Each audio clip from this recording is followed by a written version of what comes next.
the FBI exists to root out this kind of thing. This is domestic terrorism. And because no one's been killed yet, as Emily points out, doesn't mean it won't happen. Good evening. Welcome to RealClearPolitics on SiriusXM. I'm Tom Bevan, co-founder and president of RCP.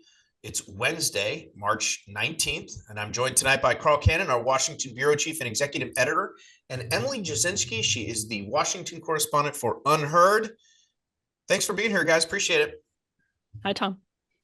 I feel like, Carl, we haven't had Emily on in a while. It's kind of nice. Know. It's great to have Emily back. She's fantastic. I thought you were saying it was kind of nice that you hadn't had me on. No. It's kind of nice to get a break. We love it when Andy takes vacations. No, we want you to be a co-host. We got to work out a deal. Anytime. So, Carl, I feel like it's Groundhog Day because this is the third day in a row where we have talked about the battle between Donald Trump and the Judiciary. And we started on Monday talking about what had taken place over the weekend with the deportations of these Venezuelan gang members, which was challenged in court. We talked about it a little bit yesterday. And then overnight, we had, I think, 3 more cases of judges issuing stays and injunctions across various cases, various actions that Trump has taken. I'm going to talk to Sean Davis of the Federalist a little bit later in the program about some of the specifics of this, but I did want to bring it back up because it does seem, Carl, that, on Monday, it seemed like there was a constitutional crisis that was way off in the distance, perhaps. And then yesterday, we talked, it was maybe a little bit closer. Now it seems like it's approaching sort of with serious pace. What do you make of this? And what's your read on what's going on here exactly? Well, you're having Sean Davis on, and he's a firebrand. I don't need to give the conservative case. Sean will do good on that. But here's the overview as I see it. I mean, here's what each side thinks. The Democrats think that Donald Trump has come into office, and they weren't for him the first time. They said all kinds of terrible stuff about him. But it turns out all the terrible things they said about him are actually true. They didn't believe it necessarily, but Trump's living this authoritarian impulses of his to unilaterally cancel government contracts, lay off federal workers, reshape the federal budget, deport people without hearing, all these things, go out and tell Vladimir Putin and President Zelensky how it's going to be in the world. That he's doing all these things unilaterally. They've singled out Elon Musk for a special appropriation. But these cases are being challenged. I mean, every single thing he's doing is being challenged in the courts. And that's because for 2 reasons. One of them is it's the only way the Democrats have to fight right now. They don't control Congress. They don't control the White House. They still have, but they seem to be forum shopping for these judges in jurisdictions where there's these judges appointed by Barack Obama or Joe Biden, in some cases Bill Clinton. They're looking for Democratic judges to say, hold on executive power, hold on there. You want to deport someone, there's a process for that. There's a hearing. You want to cancel a contract, well, wait a minute. Congress appropriated that money. The president can't unilaterally decide not to spend it. So that's what's going on. And what's the problem is twofold. One is that they're going into areas, these Democratic litigants, that historically have been the president's prerogative, how to run the military, deporting non-citizens who run afoul of immigration laws. That's always been an executive branch function. There's been judicial review, but those haven't been, they're trying to curb the powers of the president. They think the president's expanding the power. They're trying to get it back in. What the Republicans see, and you talk to Sean Davis, you'll talk to Sean Davis, he'll say it better than I do, is that unelected local judges are substituting their wisdom on policy for the president's. And this was the case, and you saw yesterday one of these judges who basically started talking about Trump's order on deportations, why she didn't agree with it, why it wasn't great. It was on the transgender and military things. Why she thought it was a bad policy. Now, I personally agree with her. I don't agree with Trump's policy. I think transgender people should be allowed to serve in the military. But she wasn't just content to say why it was a violation of the Constitution. She's basically arguing the merits of the policy with the executive branch. And that, I think, gets into an area where voters are going to start to think, wait a minute, they say the president's overreaching. Sounds to me like maybe the judiciary is overreaching. And that's where we are. Emily, what's your view? I mean, is this a judicial overreach, or is this the proper role of checks and balances of the co-equal branches of government? So I don't know if you guys saw this, but Josh Blackman had a really good piece on John Roberts' statement over at the Volokh Conspiracy on Reason. And I found this piece to be really helpful in my own thinking as someone who never likes to see, I grew up in the like Obama era conservative movement where, we were always very concerned about expansions of executive power, especially via things like EOs, and especially on the subject of immigration. And so some of the stuff, just it smacks me as extra constitutional. Blackman had a great point about John Roberts, which is Roberts choosing to wade into this issue. He issued a rebuke, obviously, of calls to impeach judges, like the one that tried to halt the deportation. Raises an interesting point, which is that if we ever want to get out of this banana republic doom spiral that we seem to be caught in right now, the answer has to be bilateral, not unilateral. So the courts and lawmakers have to, on the one hand, say, we acknowledge the lawfare against the sitting president of the United States. We need to understand the proper place of the judiciary in that context. Democrats need to understand that lawfare has contributed to this doom spiral and back off of it. And then we can talk about how Republicans, Trump included, sometimes respond to this, to what they see as lawfare and unjust treatment by escalating. And Sean will, I think Sean will openly make that argument. He's basically been making that argument that sort of Democrats broke the legal compact, might be the best way to put it. And because of that, Republicans have no choice but to respond with escalations because some of these precious norms have been shattered. So I actually thought that piece was very helpful. And, it's a good example of John Roberts, who there were all of these impeachment efforts against Clarence Thomas and Alito that were not extending the same concern about conflicts of interest to Ginsburg and Ketanji Brown Jackson and other liberal justices who we know had problems with conflicts of interest and disclosure too. So that's kind of where I'm coming from. I'm uncomfortable with all of it, but also, recognize that it can't be, we can't just, not that anyone here is doing this, but you can't just be hysterical about Trump because there's always, with him, there's always more. It's sort of, you're looking at one layer of the onion. Yeah, Carl, I mean, again, it feels like Groundhog Day, and I don't want to spend too much time on this because I'm sure we'll be talking about it, tomorrow. And we'll be talking about it for months. For months, and it's probably going to get worse before it gets better. But there was this thing that I saw online about the number of injunctions that have been issued in since in this century, in the last 25 years, and the vast majority of them were the judiciary against Trump. And by 82% of judges that were appointed by Democrats. It seems to be, the court system it was weaponized against Trump when he was out of office. That backfired, didn't work. He's now back in office. And now it seems like the court system is again mobilized against him to try and, thwart him, limit him, prevent him from executing on things that he promised to the American people and that they voted for. I'm not saying that there aren't areas where he may be overstepping his bounds or that aren't legitimately open to judicial review, but certainly it seems like the way that this has just sort of come at him, in mass here over the last 72 hours does seem to suggest that it's, if it were a Democrat in office, or if it were even perhaps some other Republican, would it be happening this way? Would the court system be as active as it is right now? Well, the Democrats will say that the reason they've had almost all these things have come against Trump is because no president ever behaved this way before, that he's just gone way beyond the rails of normal executive authority. I understand that argument. I'm a little skeptical of it, and I'll tell you why. There was one of the recent injunctions. You have all these U.S. Trump calls them local judges. That's not quite right. They're U.S. District Court judges, but they're appointed and serve and sit locally.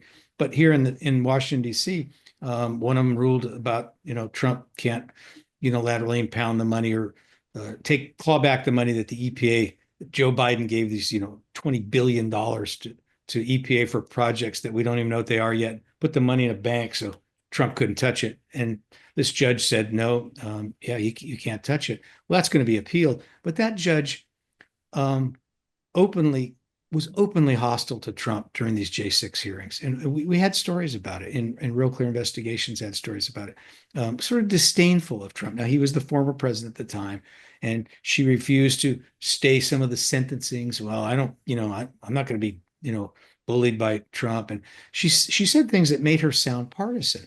And so this is the part where the Democrats have to look at their own judges and some of their own talk. There was CNN had today a former New York Supreme Court judge who said, well, when Judge Cannon was making these rulings in favor of Trump in these cases, the records case down in Florida, no members of Congress called for his impeachment. Well, that was a carefully worded statement. No member of Congress that I know of called for her impeachment, but several prominent senators said she should be reassigned. There was an impeachment. Progressives had impeach Eileen Cannon. She's no relation to me, by the way. Eileen. Thank you for pointing that out, Carl. An Eileen Cannon impeach her. Got 100,000 signatures. Progressives were openly deriding her and talking about it. And that gets me to this other point of the Democrats need to look at their own behavior, to Emily's point. If we're going to ever get back to we have rational discussions about this between the two political parties and that they respect the boundaries of the three co-equal branches of government, the Democrats disparage the Supreme Court, have openly done it for 5 years or longer. Barack Obama did it. They have called for packing of the court. I talked about this yesterday. They have said really vile things about the judges. These are members of Congress, people like Elizabeth Warren, basically said the court was no longer legitimate. Now suddenly, where you have judges trying to rein in Trump, oh, these judges are sacrosanct. It's like talking about the Pope. Well, they only have to look at stuff they said only last year to realize that they have created this. They accelerated, they escalated. Now the Republicans are escalating more, but you'll need some sort of détente, and both sides will have to admit. I think Emily's just right about this. Admit their own role in this if we're going to ratchet down the temperature. And one other thing I'll add: Donald Trump was on the Laura Ingraham show, and she asked him, "Would you defy the courts?" And he said, "No, I'd never do that." And then, of course, he was Trump. Then he added, "But we have very bad judges." Sorry. All right, we are going to leave it there. We're going to take a quick break. You're listening to Real Clear Politics on SiriusXM. I'm Tom Bevin, co-founder and president of RCP. We're going to be right back with more after this. Welcome back to Real Clear Politics on SiriusXM. I'm Tom Bevin, co-founder and president of RCP. We're talking with Carl Cannon and Emily Jasinski. Emily, let me start with you on this, which is the Elon Musk in the news a lot. Gave an interview to Sean Hannity last night. SpaceX, they saved the astronauts, brought them back from outer space. At the same time, people across the country are keying, Teslas. There was a dealership where cars were firebombed yesterday in Las Vegas. This is like the 7th or 8th one that's happened variously around the country. Tim Walz was doing his town hall and talking about how he now watches Tesla stock. He put the app on his phone. Put the app on his phone. He checks it to give himself a boost when he sees Tesla stock going down. What do you make of all this and the treatment of Elon Musk? He has become, yes, there is now Elon derangement syndrome, and he really has become sort of a flashpoint where I even saw Rick Wilson of the Lincoln Project had written a piece on Substack saying, kill Tesla to save the country. It was just, there's a ton of anger and vitriol and even violence now that's directed at Elon Musk. Well, Tesla was very deliberately rescued by the Obama administration to save the planet, I guess you could say. It was one of the companies that a lot of the left put their hope in for now they want to kill it. Now they want to kill it to save the country. Wait. So global warming wasn't the most existential crisis ever faced by Homo sapiens, apparently? They got off of that pretty quick, didn't they, Emily? You guys are going to make fun of me for this, but my teachers in high school made me watch An Inconvenient Truth like 2 times, and I'm still waiting for some of the conclusions. Yeah. Yeah, I didn't know that we would still be here today, gentlemen, but it is the Tesla reversal is wild. Around Washington, D.C., Carl, you've probably seen this, the Teslas that have stickers saying that, you know, someone puts it on and says, I bought this before Elon went crazy. They're probably all over the country too, but I'm going to put one on my Honda just in case. Who knows who they're coming? Who knows who they're coming after next, Tom? I saw one in my neighborhood. We were driving home. I was driving one of my kids home from school, and it was a Tesla, and it had a Elon with a circle and a line through it was the bumper sticker that was on it. And meanwhile, there are more Cybertrucks in DC than you would have ever thought. And it's the craziest. I mean, I say that too. I'm looking around at these, what I find to be hideous Cybertrucks, and seeing like Ted Cruz on the White House lawn pointing at a Tesla and saying it's the coolest thing he's ever seen. I mean, it's all completely bizarre. It's not just the left, but the like actual vandalism and violence. Somebody is going to get hurt. And we were talking in the earlier segment about how we feel like we're in this banana republic, or I won't put words in your guys' mouth, but the banana republic doom spiral that I feel like we do find ourselves in. And one of the problems with that is it erodes political power to stand up when you start seeing civil unrest spiraling out of control, or creeping into political life, because people lose credibility and they lose their ability to like tamp down on these things. So if somebody's going to get hurt at one of these Tesla dealerships, and it's going to be a lot less funny for the left after that happens. And Tim Walz is asked questions and interviews about that. Tom, I mean wait. To this point of Emily's, this is right. I mean, nobody lost credibility more in the Trump era than the FBI. This is clearly organized violence. The FBI exists to root out this kind of thing. National things that cross state boundaries, that are coordinated. This is domestic terrorism, and because no one's been killed yet, as Emily points out, doesn't mean it won't happen. And I'd like to see law enforcement address this and deal with it, and create some incentives for these people not to think that vandalism and violence and fire bombings are okay. And Emily, as I hear you talk about it, we already had one death. That soldier killed himself in apparently a protest. I don't know what he was trying to do. I don't know he was suicidal. Maybe he was just trying to blow up. He had one of these Cybertrucks in front of a Vegas casino, was it, Tom? Oh, it's a Trump hotel in Las Vegas. Trump, yeah. So we've already had one death, and this law enforcement should get a handle on this. I'm sorry, but Tom, I interrupted you. No, but that was going to be my question. I mean, does someone really have to die for this to become not funny? I mean, to me, this is the kind of thing that absolutely, you need to nip this in the bud. I mean, we stood by we go back to the 2020 riots where people were burning down, cities, and nobody was really prosecuted for it. There was this sort of tolerance of it, right? It was mostly peaceful rioting, and here we have mostly peaceful fire bombings of Tesla dealerships. It's like, to me, that seems like not a message that we want to be sending to people. And just because Elon Musk is now a sort of flashpoint, as I said, a political figure, and you can disagree with him as much as you want, but you can't cross the line into damaging someone else's property, vandalizing. That stuff should be prosecuted to the fullest extent of the law, should it not? Wouldn't you think Elon would get a pass from these Antifa types for rescuing our astronauts? That guy is saving NASA from itself. I've never met Elon Musk, and his brand of politics is an anathema to me, but I just think, you have secondary boycotts, which in most instances are not even legal. This is like secondary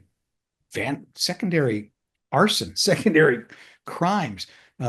Who's really hurt by that? Elon Musk is, as far as I know, the richest man in the world. Who's going to be hurt by this? The environment, if they still care about that, if Teslas are no longer can be sold, but also workers. It's an American company. Car dealerships, Tesla dealerships. It's to me, it's the most misguided form of political action.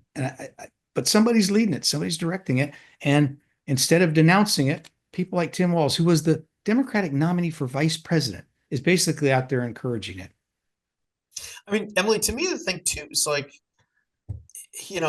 some folks they become these sort of reviled figures in our public life for, various things, right? Like Alex Jones, the Sandy Hook thing, or Kanye West, his anti-Semitism. Elon Musk is doing nothing other than saying, look, there's some fraud in government, and we can probably save the government some money. And something that we've seen presidents, including Barack Obama and Bill Clinton and everybody else, say that there's waste and fraud in government, and we should attack it and try and clean it up because it would be beneficial to the American people. And so he's actually doing it. I mean, it's not like he's out there. Well, I suppose if you believe the left, sort of the left-wing media, he's out there giving Nazi salutes, but he's not. But it's not like he's doing something that is so beyond the pale. I think to most people, he's like a nerd trying to figure out, how to save the government money, and yet that makes him this like monster in the minds of Democrats. I think there's some polling where we can see how Elon Musk's favorability has shifted, and it is interesting because the man is someone who was seen in the popular culture as an eccentric genius billionaire. He was mostly respected. And, I think he's sometimes intentionally provocative, and he has a lot of fun on X, his platform. But I do think what irks, it's sort of like the same thing with Joe Rogan. What irks the left most about Elon Musk is that they lost him, is that he used to be on their team and he was their guy. He was their genius. This was, a man who was creating technologies that were addressing what they saw as existential problems and was supporting their candidates. And he is now one of the most high profile opponents of their ideology. So to me, that is just intolerable for the left, because it's sort of like when somebody escapes from a cult and then talks about how awful they are. I don't mean to compare the Democrats or the left to a cult. Genuinely, I'm not saying that as a joke or to mock. I'm just saying it makes people really mad because you come with that sort of credibility of having been a member of the tribe when you start talking to other people about what's wrong on the inside, and that just makes them go insane, I think. Well, also, Tom, you say he's just looking for fraud. It's more than that. They're laying off tens of thousands of workers, and not just laying them off, federal workers, but disparaging them. So I don't say he's above criticism. I think there's a lot to criticize in what they've done. But you have. Yes, but this rabid hatred of the guy didn't start with that. It started when he bought Twitter. It started because he defended freedom of speech. We shouldn't forget that. All right, we are going to take another quick break, and we'll be right back with more Real Clear Politics on SiriusXM after this. And we are back. You're listening to Real Clear Politics on SiriusXM. I'm Tom Bevan, co-founder and president of RCP, joined by Carl Cannon, our Washington bureau chief and executive editor, and Emily Jasinski. She is the Washington correspondent for Unheard. All right, guys. In the Wall Street Journal today, Governor Ron DeSantis wrote this: good riddance to the U.S. Education Department. He says, Florida shows how states can lead, ensuring that children learn. And he said that President Trump's election was a mandate for change, and this change includes putting American excellence back at the forefront of education policy and ridding ourselves of bureaucratic handcuffs that stifle success. Carl, we've talked about this in the past, the elimination of the Department of Education. It's been a sort of a holy grail for Republicans. And one of Trump's arguments is that by doing this, you'll be able to return all of this stuff to the states, and education is going to flourish, particularly in Trump's telling that, the 40 states that are governed by Republicans, right, they'll be fantastic. And, the states that are governed by Democrats like California and Illinois and others, that they will at least be in charge of their own education policy. And that is a good thing. And here's Ron DeSantis making that exact case on Trump's behalf. What do you make of that? You think is that how it would actually work? Well, it will work that place. It will work that way some places, but the Florida example isn't as tidy as Ron DeSantis said it is. Florida has probably made more strides in upgrading its secondary and elementary education in public schools than any state in the country over the last generation.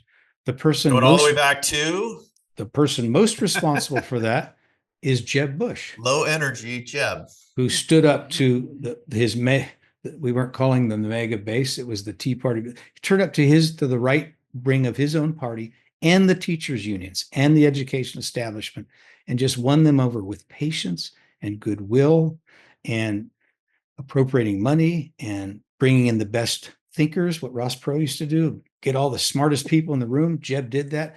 It's a almost sui generis success story. It would be hard to replicate. Ron DeSantis inherited it. He didn't do anything to hurt it, but Florida is a good example of what a state can do if it's willing to buck the teachers unions and not listen to the right wingers who just want all the money to go to, homeschooling or whatever. I don't mean to disparage homeschooling because I love homeschoolers, but my point is that it took a lot of time. This guy was an expert on it. He had his brother in the White House for a while. Do you think in Illinois, you think J.B. Pritzker and the teachers unions in Chicago are going to usher in this great era of reform if it's just left to the states? No, I don't think that's what they'll do. But Emily, Carl, makes a good point that this was happening. You look back 20 years and you had Jeb Bush, and you also had George W. Bush in the White House, who, unlike many previous Republican presidents, did not want to do away with the education department, ran on education. You remember what do you call it? What was it? The phrase that he had, the bigotry of low expectations. Is that what it was? Yes, that was the phrase. He said soft bigotry of low expectations when he was talking about the education department. And so he went ahead and made a deal with, I think it was Ted Kennedy, right? And other Democrats on education when he got into office. And it's one of the things that he ran on, one of the sort of compassionate, one of the cornerstones of the compassionate conservatism that he ran on. And here we are, 20 something years later, and we've got the sort of 180. Donald Trump is actually executing on Republican, ideas about doing away with the Department of Education. And here you've got Ron DeSantis, now the governor of Florida, saying this is a great thing. It's a great thing for kids in our state and for kids all around the country. Yeah, this op-ed is really interesting because it gets at exactly what the Republican plan has been since literally like 1979. And as Republicans said, we don't want a Department of Education. Jimmy Carter signs it in. Department of Education exists. Republicans want to dismantle it literally from day one, never get around to it because once you create federal programs, it's hard to yank that away, especially on something like education, which broadly most people agree on the need for robust public education. Most people, I said, I should toss in a joke about homeschoolers too there as well, Carl, but I will refrain. There are many good homeschoolers, but it is the plan to off-ramp. I mean, if you read the Project 2025 chapter on the Department of Education, it is a very sophisticated system of offloading the current federal responsibilities onto the states. And it's something that Republicans have planned for decades, but never had a champion like Donald Trump who would actually take the political capital and do it, because it does take some political bravery. And the case, when you look at since 1980 education outcomes in the country, to Tom's point about the era of compassionate conservatism, and you have George W. Bush, No Child Left Behind, which then becomes what Race to the Top under Obama. Educational outcomes continue to get worse. And that's where I think Democrats are going to have a real problem defending the status quo, as long as you have Ron DeSantis also making a fairly sophisticated, articulate case for state power over education, because it makes Democrats look like they're defending a federal status quo without answers that haven't been tried over the course of the last 40 years. It's a very, very tough place for Democrats to be right now on education policy. I think without question that part of this is that the teachers unions themselves damaged themselves during COVID. The way that they handled things, I think people respect them less. I think we homeschooled our kids during COVID, and my kids learned more when we homeschooled them than they were learning, not just when they were online, but even when they were in class. I mean, we were amazed. Well, and then when they were stuck on Zoom for all day long. I mean, I think COVID completely changed the way people think about education, homeschooling, school choice, teachers unions, the whole thing. And now they find themselves, in a different, the landscape has shifted. It has changed just in the last, I guess, 5 years since COVID now, Carl. But listen, we've got about 5 minutes left, and I did want to save enough time. Wait. You want to make a point on education? Okay, yeah, go ahead. I need to, and you'll see why as soon as I say it. Our copy chief of our copy desk, Kathy Warren, who we're going to have on our program in the next few weeks on a semi-regular basis. She homeschooled all her children. I only know one of her children, but her children are all very bright. So homeschooling is the best. And it's very good. Yes. I need to say that and get that. So that's my, but Carl, I think it's important to add full disclosure, as we like to say. Homeschool jokes don't have to stop being funny, because homeschooling is a wonderful system where people have extraordinary experiences. They're still enough. Funny jokes. Yeah. Okay. And one other thing, your mea culpa is complete. Thank you. And one other thing I would remind our viewers and listeners, if you're listening to us on SiriusXM or watching on our podcast, what George W. Bush did was interesting, because and the reason he got Ted Kennedy to go along is he used an interesting phrase. He said, "I want to disaggregate the numbers." Now that's a jargony phrase. People in the education establishment know what it means. Governors know what it means. He wanted the test scores of Black kids, Latino kids, white kids. He wanted to see how the schools were really doing. And the public schools have done the poorest job they've done. The worst schools are the kids who need it most in these at-risk minority communities and single family poor neighborhoods. And George W. Bush said that's what he meant by the soft bigotry of low expectations. He said these kids can learn as well as any kids, and if they're not, it's the public school's fault. Now, he didn't say that there's nothing going on in society, but he said they're getting all this money and they ought to be held to account.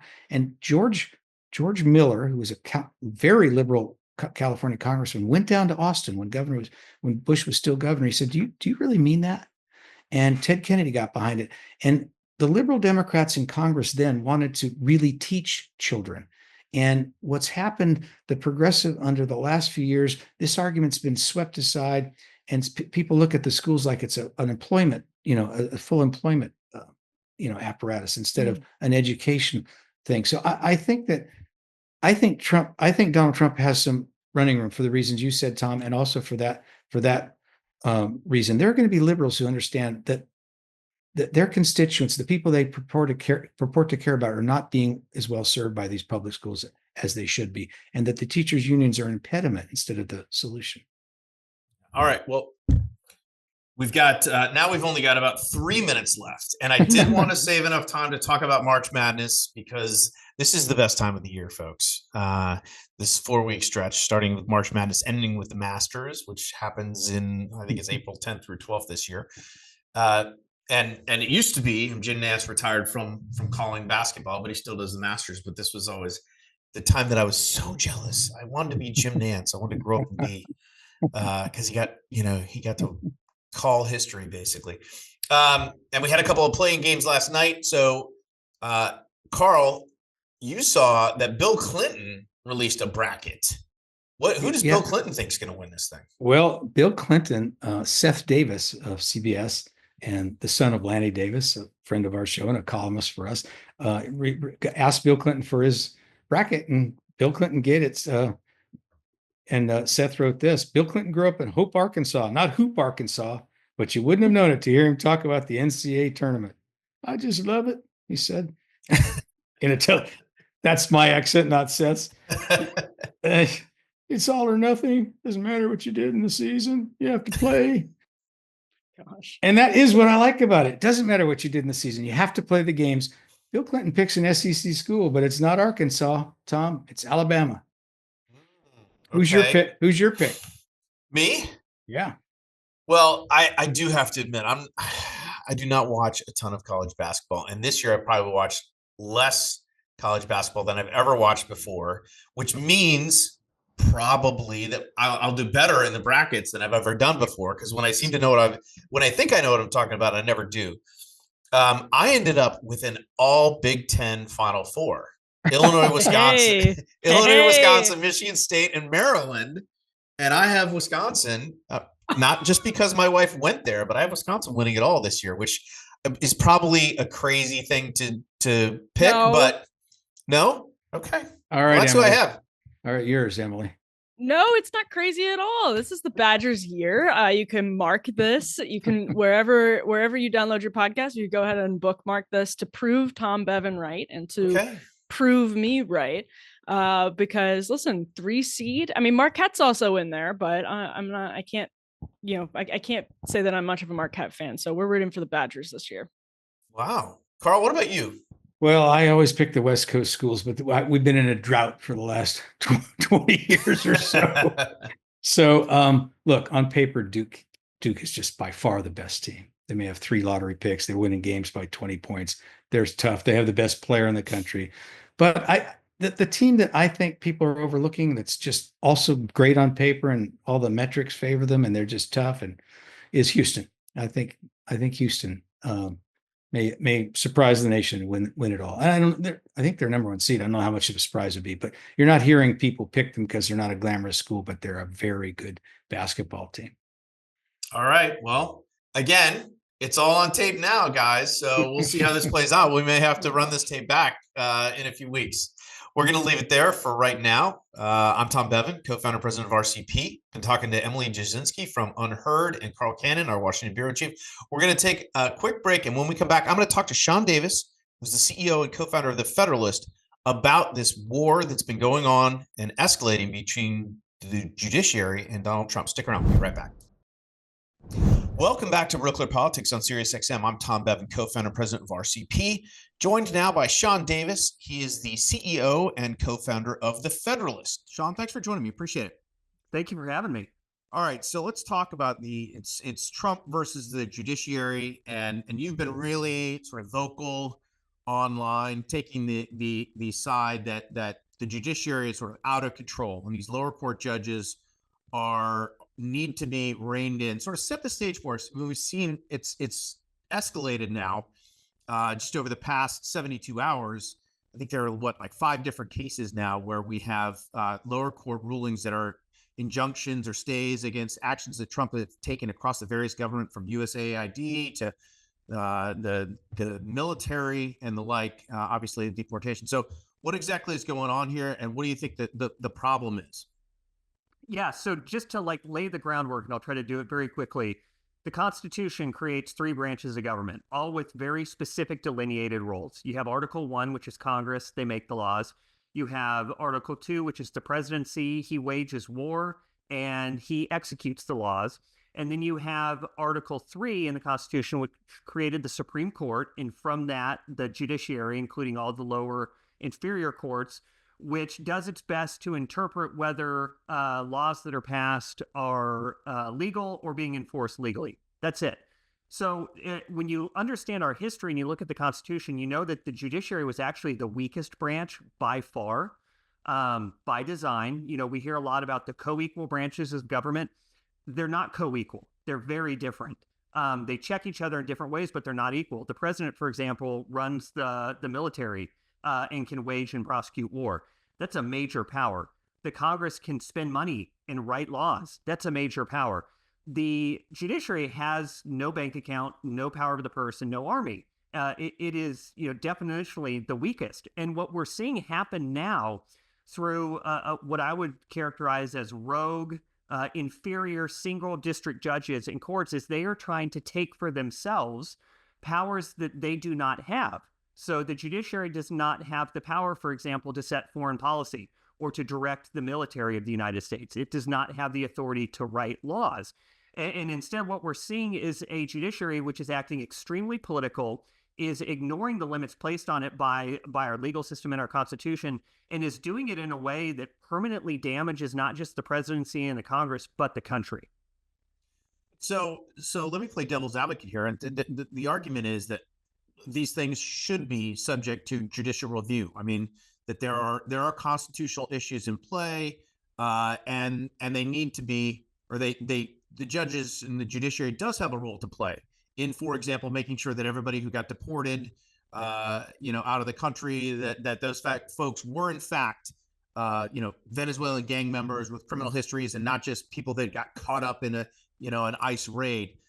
What do you say to that? I mean, is there any role for the lower courts to play here, moving as this thing moves up to ultimately what I think where it's going to end up, a lot of these cases, which is in the Supreme Court?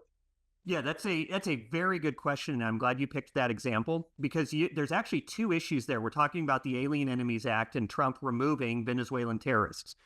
So the two issues there are, one, is it legal for him to do that at all? Is it legal for him under the Alien Enemies Act or under his power as Commander-in-Chief under Article 2 to detain and remove foreign aliens or enemies? That's one question. There's a separate question, which is, are these people who are being removed aliens? And there's actually a very different process for each one. The process for determining whether the people being removed can be removed because of who they are or aren't, that's traditionally prosecuted versus a habeas petition, which deals with a person's individual rights. And there are very specific rules about who can file a habeas petition and where. The rules on that are that you have to file a petition in the district where you're being detained. In this case, none of them were detained in Washington, D.C. So automatically, if you're doing a habeas, D.C. has no jurisdiction.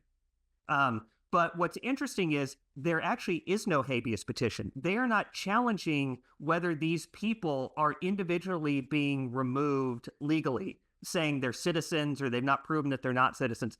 They've very deliberately not done that. Instead, they're making a facial attack on the law, demanding judicial review of it, when the Supreme Court already in 1948, after World War II, declared that removal orders themselves are not judicially reviewable. So in this case, they're not doing the thing you would expect them to do if they're trying to protect the rights of the individuals being removed. And they're doing the very thing they're not allowed to do by facially challenging the authority of the president to remove these people at all.